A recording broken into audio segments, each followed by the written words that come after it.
ሰላም ጤና ይስጥልኝ። አዲስና አስደሳች ዜና አለን። ጠላት ወደ ጃይማላ ቀጠና ለሁለተኛ ጊዜ ለመግባት ሲሞክር ሰሌን ውሃ ከተባለ ቦታ ላይ በደረሰበት ከባድ ምት ከነኦራሉ ጋይተዋል። ለታህሳስ 14 2018 ዓ.ም ይህንን አስደናቂ የጃይማላ ቀጠናና ሌሎች አዳዲስ የፋኖ ዜናዎች አሉ። እነዚህ መረጃዎች እንዳያመልጧችሁ እስከ መጨረሻው ደቂቃ ድረስ ከኛ ከ5 ደቂቃ ሚዲያ ጋር አብራችሁን ቆዩ። እናስደምጣችኋለን። ቪዲዮውንም ለብዙ ሰው እንዲዳረስልን ላይክ በማድረግ እንድታግዙን እንጠይቃለን። እናመሰግናለን።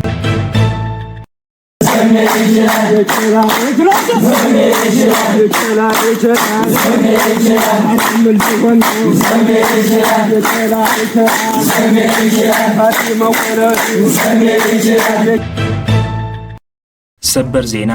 ጤና ይስጥልን ውድ የ5 ደቂቃ ሚዲያ ተከታታዮች፣ የዕለቱ አዳዲስ የፋኖ ትግሎችና አንኳር ነጥቦች በዚች በ5 ደቂቃ ጊዜ ውስጥ አጠር አድርገን ልናቀርብላችሁ መጥተናል።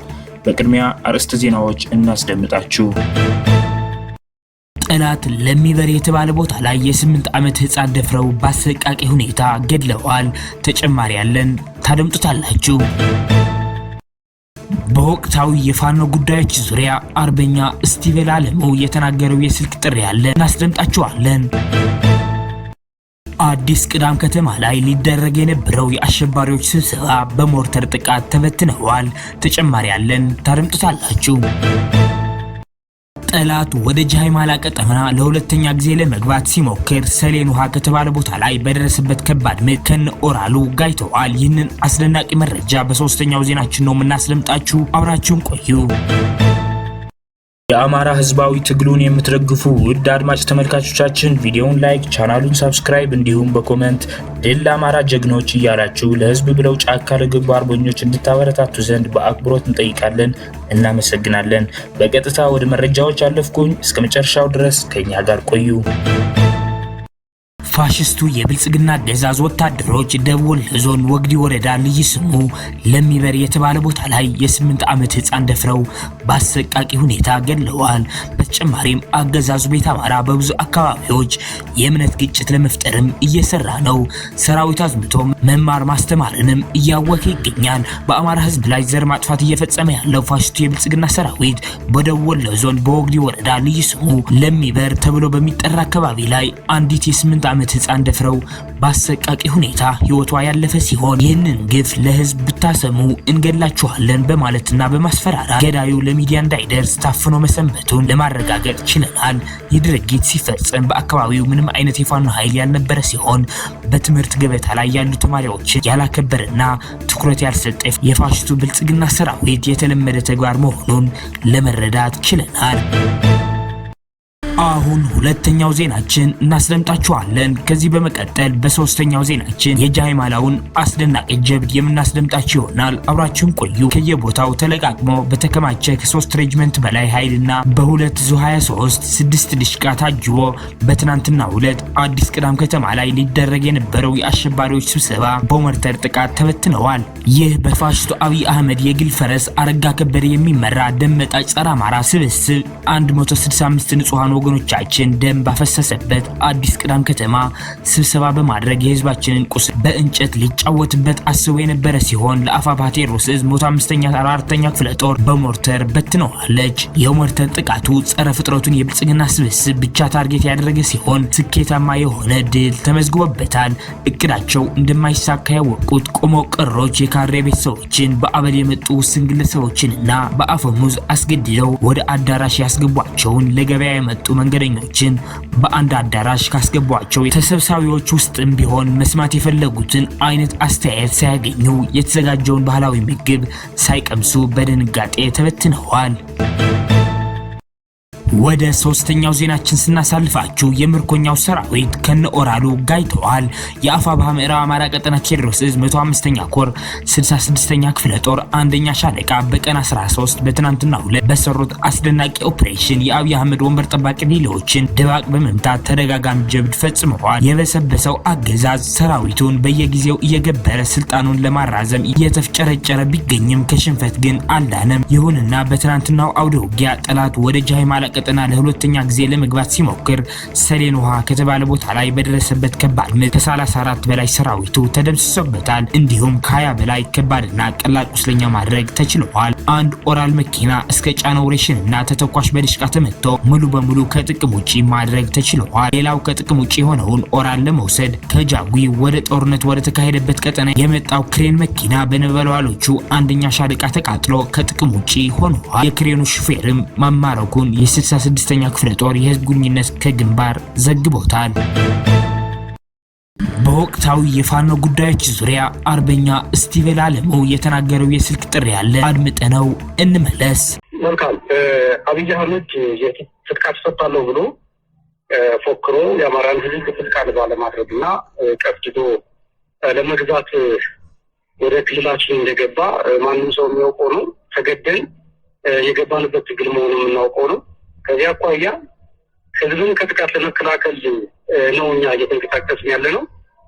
የአገዛዙን ጭቆና ቀንበር መዋቅር ጨርሶ ለመበተን ነው በዚህ ሰዓት እየተንቀሳቀስን ያለ ነው እና በተለይ በ109ኛ ክፍለ ጦር በዋጅ በግራ ቅዳምን በደብረ ቀለሙ በአንጀኔ በገሊላ በፈረስቤት በሆዲት በወንበርማ ከባድ ትንቅንቅ እያደረግን ነው የምንገኘው። በ206ኛ ኮር ደግሞ በጎዛምን ዙሪያ ማያንገታም ጭምት በጁቤ ኮርክ በየላምጌጅ አንበር አካባቢ ያለ ቦታ ነው። ታላቅ ትንቅንቅ እየተደረገ ያለበት ሁኔታ ነው ያለው። በ201ኛ ኮር ደግሞ በሸበል በረንታ ሸዋ ተፋሰስ አካባቢ በጎንቻ ቁራ ራስማ ቀበሌ የሚባል ደብረ ወርቅ አካባቢ ከፍተኛ የሆነ ውጊያዎች ሲደረጉ የነበሩባቸው ቦታዎች ናቸው። በ105ኛ ኮር ደግሞ ሰከላ ጃዊ መተከልና አዲስ ቅዳም አካባቢ ከፍተኛ የሆኑ ውጊያዎችን ስናደርግ ሰንብተናል። በ102ኛ ኮር በቋሪት በብራዳም አካባቢ በአዲስ ዙሪያ ቀበሌዎች በመራዊ ደርጨጭ አካባቢ ጠላትን ስንታለብ ሰንብተናል። እንግዲህ እንደምታየው በጣም በርካታ ሽፋን ያለው በርካታ አካባቢ ላይ ውጊያዎችን አድርገናል። በዚህም በርካታ መሳሪያዎችን ማግኘት ችለናል። ጠላትን መደምሰስ የተሻለበት ሁኔታ ነው ያለው። መልካም አመሰግናለሁ። ጥሩ መረጃዎችን ነው ያካፈልከኝ። ወደ ቀጣዩ ጥያቄ ልለፍ። እስቲ እንግዲህ ብልጽግና እነ ማስረሻ እጃቸውን ከሰጡ ወዲህ ብዛት ያለው ፋኖ እጅ ሰጡ የሚል ፕሮፓጋንዳ እየሰራ ይገኛልና እጅ ሰጡ ተብለው የሚታዩ ሰዎች እነማን ናቸው? በእርግጥ ፋኖ እጅ እየሰጠ ነው? ልክ ነው። እንግዲህ አሁን ጠላት እያለ ያለው ፋኖ ተዳክሟል፣ ብዙዎቹም እጅ እየሰጡ ነው እያለ ነው እየነዛ ያለው። እንግዲህ ፋኖ ተዳክሟል የሚለውን ባደረግናቸው ውጊያዎችና በደመሰስነው የሰው ኃይል መጠን እና በዓላማችን ጽናት የሚለካ ሆኖ እጅ ሰጡ ብለን የምንላቸው ሰዎች እንግዲህ በደንብ ማየት ይጠበቅብናል። ከዚህ ከእጅ መስጠት ጋር ተያይዞ ፋኖ ተዳክሟል የሚባለው ከዛ ጋር ከሆነ እጅ የሰጡ የሚባሉ ሰዎች እነማን ናቸው የሚለው ማወቅ ያስፈልጋል። ፋኖ እጅ ይሰጣል ወይ? እንደዚህ በደንብ መመለስ ያስፈልጋል። ፋኖ እጅ ይሰጣል ወይ? ሳይመለስለት ጥያቄው የወጣለት ዓላማ ሳይመለስ እጅ የሚሰጥ ፋኖ የለም፣ አይሰጥም። እጅ የሰጡ ያሉት እነማን ናቸው ከተባለ ግን በዝርዝር ማየት ያስፈልጋል።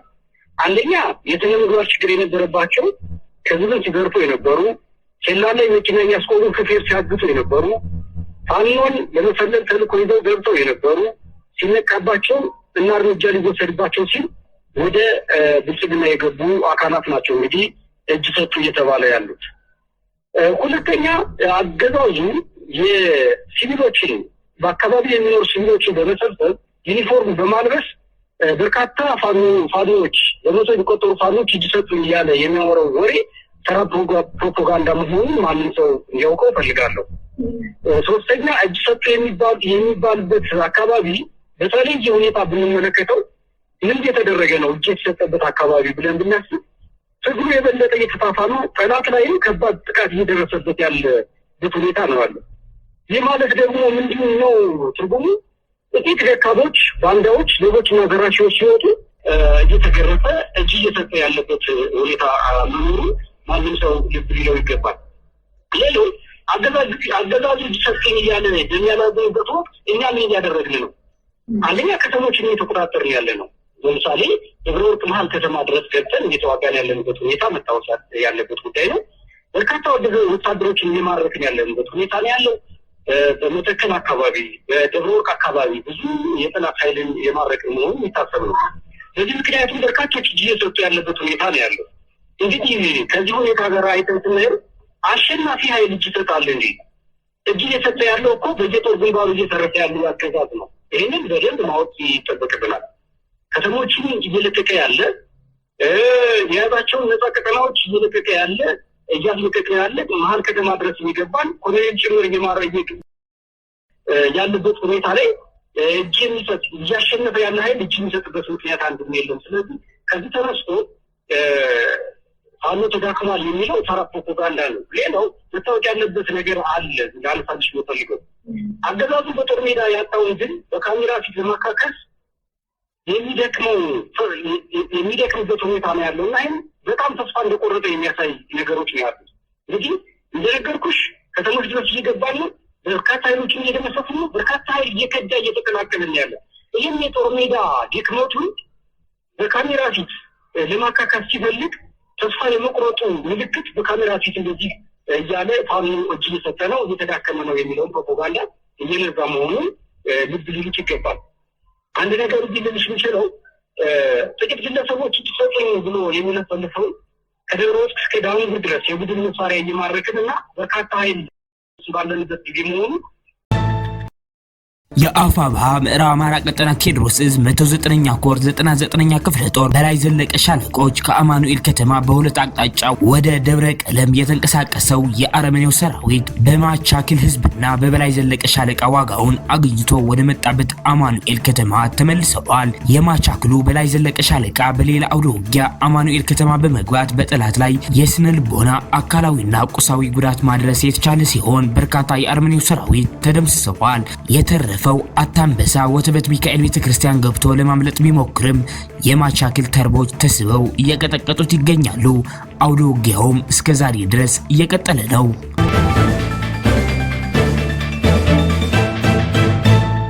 አድማጭ ተመልካቾቻችን ለሰዓቱ የነበሩን የ5 ደቂቃ ዜናዎች እነዚህን ይመስላሉ። በቀጣይ የምንሰራቸው ዜናዎች እንዲደርሷችሁ ቻናሉን ሰብስክራይብ በማድረግ እንዲሁም የደወል ምልክቷን በማብራት ቤተሰብ እንዲሆኑ እንጠይቃለን።